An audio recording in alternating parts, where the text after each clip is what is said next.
Pilipino, tayo mga Pinoy, Pinay, mahilig talaga tayo sa mga skincare products. Mahilig tayo sa pangangalaga ng skin natin. It's a good thing naman kasi talaga, lalong-lalo na maraming nakaka-trigger sa skin damage natin on a daily basis, like sleep deprivation, kakain kayo ng hindi healthy, guilty, stress, pollution, and yung pabaya kayo sa skin nyo, like matulog kayo ng naka-makeup pa kayo.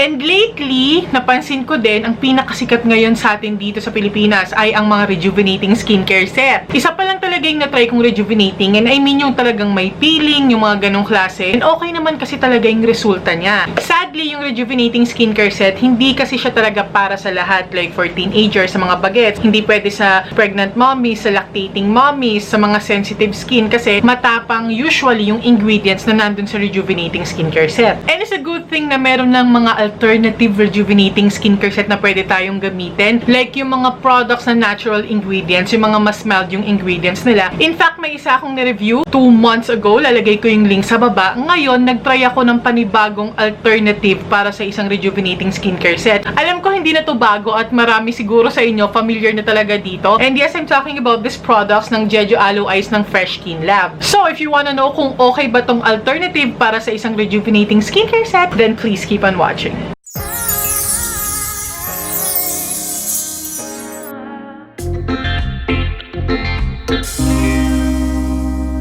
Well, na-try ko naman na before yung ibang products nitong Jeju Aloe Ice na to ng Fresh Skinlab, like this two, pero hindi ko pa nagamit yung lahat ng products doon. So ngayon, I decided to try all the products dito sa Jeju Aloe Ice line ng Fresh Skinlab, yung sa face skincare line nila. Talagang lahat tinry ko para makita ko kung ano magiging effect nila pag full force gagamitin mo lahat. So ito, dahil nga alam kong familiar na ang karamihan sa inyo dito sa Fresh Skinlab Jeju Aloe Ice products na to, dediretsuhin ko na kayo agad sa naging effect niya sa akin. Mamaya ko na-explain yung bawat products. Diretso na tayo agad kung anong resulta niya kasi alam ko yun naman talaga yung gusto nyong malaman dito. And ito yung mga naging resulta. Nilista ko para hindi ko makalimutan yung iba. Unang-una sa lahat, nakakabigay siya ng radiance and glow sa skin, and alam naman natin yung effect na yun, isa yun sa effect na binibigay ng isang rejuvenating skincare set. Yung magiging glowing and fresh yung dating ng skin mo. And then next, hindi naman siya nakakaputi, pero alam mo yung maaliwalas yung dating ng balat mo. Basta laging maaliwalas yung face ko kapag ginagamit ko siya, and even more so nung mas matagal ko na siyang ginagamit, let's say yung mga naka 2 weeks mahigit na ako, talagang laging maaliwalas yung dating ng face ko, ganon. Next, nakaka-moisturize siya talaga, so it gets rid of dryness. Ang supple-supple ng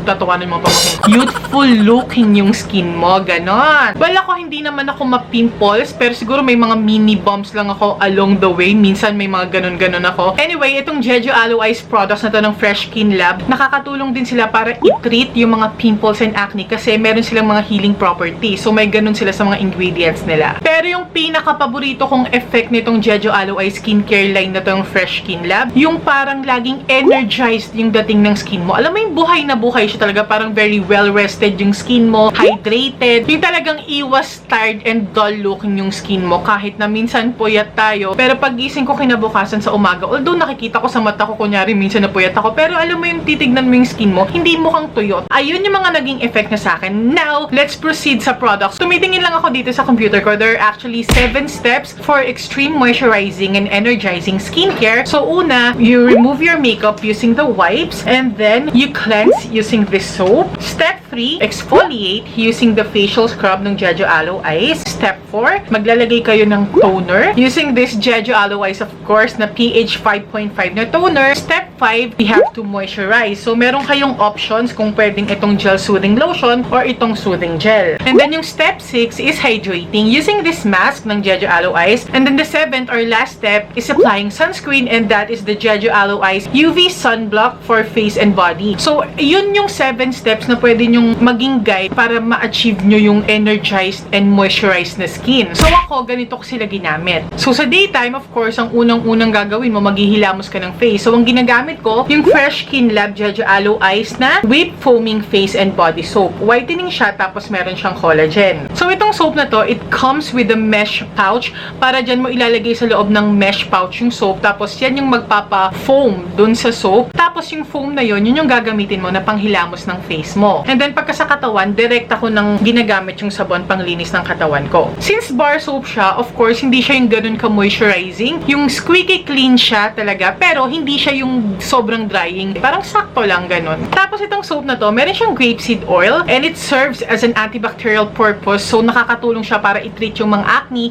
and other skin problems. And then after washing the face, of course, maglalagay na tayo ng toner. And this, the Jeju Aloe Ice pH 5.5 toner. Guys, alam nyo, sa tingin ko lang talaga, ito yung pinaka-product na pinaka-nakatulong para gumanda yung skin ko sa paggamit ko ng lahat ng products na to ng Jeju Aloe Ice. Kasi ang ganda talaga niya. Tingnan nyo, sa lahat ng products na to, ito yung talagang almost empty ko na siya. Alam nyo, ang gusto ko dito, meron siyang Centella asiatica, tama ba yung banggit ko? And niacinamide. So, dalawang ingredients yun na mga gusto ko sa mga skincare products. Itong toner nito, sobrang moisturizing niya, pero ang pinaka-paborito kong effect niya sa skin ko, yung nare-refine niya yung pores ko. Ito guys ha, lahat tayo merong pores. Walang sumasara ang pores at walang bumubuka ang pores. Nandyan lang yan. It's just that yung iba, mas dilated yung pores nila. Yung iba naman, mas minimize or mas masikip yung pores nila. So, kaya tayo gumagamit ng mga ganitong klase ng mga toner para ma-refine or ma-minimize yung appearance ng pores. It doesn't mean nasasara niya yung pores mo or tatanggalin niya yung pores mo. Hindi tayo pwedeng mawalan ng pores, guys. Kailangan natin yun para lumabas yung mga toxin sa katawan natin para pagpawisan tayo.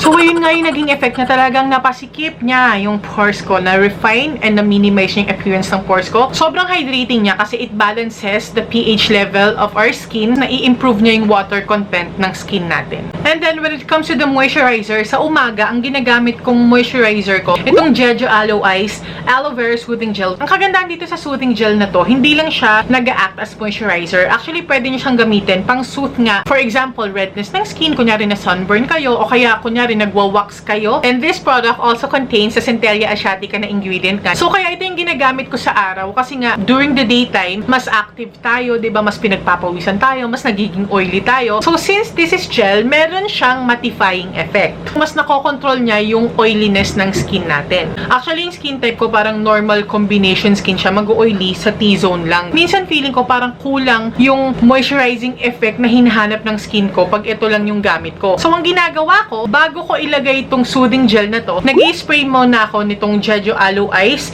Aloe Soothing Face and Body Mist. Sobrang moisturizing niya. Sobrang hydrating niya. As in, yung pag in-spray mo sa face mo, alam mo yung parang glass skin effect. Ganun talaga. Tapos, isa pa sa maganda sa product na to, pag in-spray mo to before applying your other skincare products, mas napapaganda niya yung absorption ng mga skincare products na yun na ilalagay mo pa sa face mo. Tignan nyo yung spray ko to sa face ko. Actually, in-spray ko na nga siya para fresh yung dating ng skin ko. By the way, wala akong foundation. Naglagay lang ako ng tone-up cream, cheek tint, lip tint, kilay. Yun lang. Para makita nyo talaga yung itsura ng balat ko ngayon. Hintayin nyo pagka medyo natuyo siya. Pero alam nyo, nakita nyo naman nung in-spray ko siya, diba? Yung kalat ng mist niya, ang ganda. Yung talagang sabog siya, hindi yung parang direct ng ganun sa mukha mo. Fine lang yung mist niya. So, magaan siya sa face pag ini-spray. Ayan, guys, tinan nyo, tuyo na. Pero diba, parang lalong naging glowing yung dating ng skin ko. And this also contains Centella asiatica and niacinamide. And then, ang last step ko during the daytime is, of course, applying sunscreen. And of course, I'm using this Jeju Aloe Ice UV Sunblock. You can use this for your face and body. Sabi dito, meron siyang SPF 50 PA++. So, okay na yun na pang outdoors talaga. May protection ka na, tapos moisturizing pa siya. As in, moisturizing talaga siya. Ito lang alone, it's enough to moisturize the skin. So, ang suggestion ko lang kung oily skin ka, I think it's better na iset mo siya ng powder kasi dewy yung finish niya. Pero kung gusto niyo yung mga dewy finish na ganun, well, this is the sunscreen for you. So, sa nighttime naman, kunyari, meron akong makeup. Ito yung ginagamit ko, yung Jeju Aloe Ice na makeup remover wipes. Na-try ko na to before and it's really effective. Ang hindi lang niya natatanggal, yung waterproof eye makeup. Yung mga mascara, eyeliner na waterproof, gel liner. Pero, sa the rest ng face, sa the rest ng makeup, natatanggal niya. Kahit yung mga foundation. It's moisturizing, tapos ang bango niya.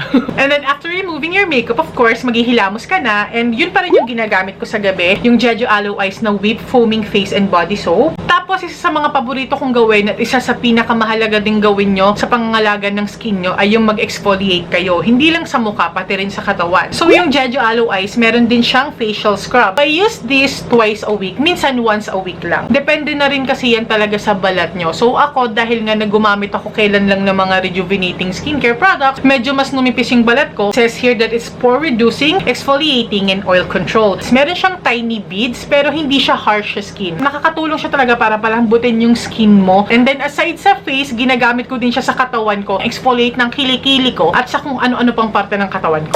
Aside from the aloe vera extract, meron din siyang salicylic acid. So yung dalawang ingredients na yun din talaga yung nakakatulong para ma-exfoliate maiging skin natin, matanggal yung mga dead skin cells, para makatulong matanggal yung mga blackheads, whiteheads, yung mga ganun. And then of course, after nyo maghilamos, maglalagay pa rin kayo ng toner. Of course, hindi mawawala to. And of course, ang kasunod ng pagtotoner, pag-moisturize ng skin. At sa gabi naman, ito naman yung ginagamit ko. Itong Jeju Aloe Ice Gel Soothing Lotion. So, ano ba pinagkaiba niya dito sa soothing gel na to? So, ito, gel lotion siya. Ito, gel lang siya. So, itong gel lotion na to, since lotion siya, so, mas moisturizing siya. Parang mas concentrated siya, mas creamy siya, ganon. So, siya yung ginagamit ko as my night moisturizer or night cream. Actually, you can use this for day and night. Nasa inyo talaga kung ano yung gusto nyong gamitin sa umaga. Tinry ko lang kasi pareho yung product para malaman ko kung ano ba talagang effect nila. Tapos, ayan, yung may nakalagay dyan. Optimum results when refrigerated. So, nilalagay ko siya sa freezer. So, pag ginamit ko siya, as in, sobrang lamig niya sa balat. Impression ko, nung first time ko siyang na-try before, parang last year pa yata yung first time kong nakatry ng product na to. Sobrang moisturizing niya. So, hindi naman siya yung sobrang lagkit na nakakairita. After a while naman kasi, na-absorb na siya ng skin mo. Pero sa unang lagay mo, parang mararamdaman mo talaga yung pagka-moisturizing niya sa skin mo. So, mararamdaman mo na medyo malagkit pa siya, ganon. Pero, ang napansin ko nga sa kanya, pagka nilalagay ko siya na malamig siya, yung talagang galing siya sa freezer or sa ref, mas maganda yung pag-absorb ng balat ko sa kanya. Mas madali pati yung pag-absorb. Basta mas maganda yung lapat sa skin. Hindi siya ganun ka-sticky. Siguro nga kasi dahil malamig siya. And since malamig nga siya, so very refreshing talaga. So, sobrang heaven ng feeling. And aside from using this as my moisturizer, ginagamit ko din siyang body lotion. As in, ginagamit ko siya sa buong katawan ko. It's very relaxing, it's very refreshing, and it's very moisturizing. Tapos ito, karagdagan lang, meron din silang sheet mask. Meron siyang hyaluronic acid and of course, yung Centellia asiatica extract na yan. Para siyang mas concentrated and mas potent na version nitong soothing gel. So, mas hydrating siya, tapos mas moisturizing siya. Nakaka-relax siya talaga. Actually, nakatulugan ko siya. Pagising ko, ang ganda ng dating ng skin ko. Alam mo yun, parang very healthy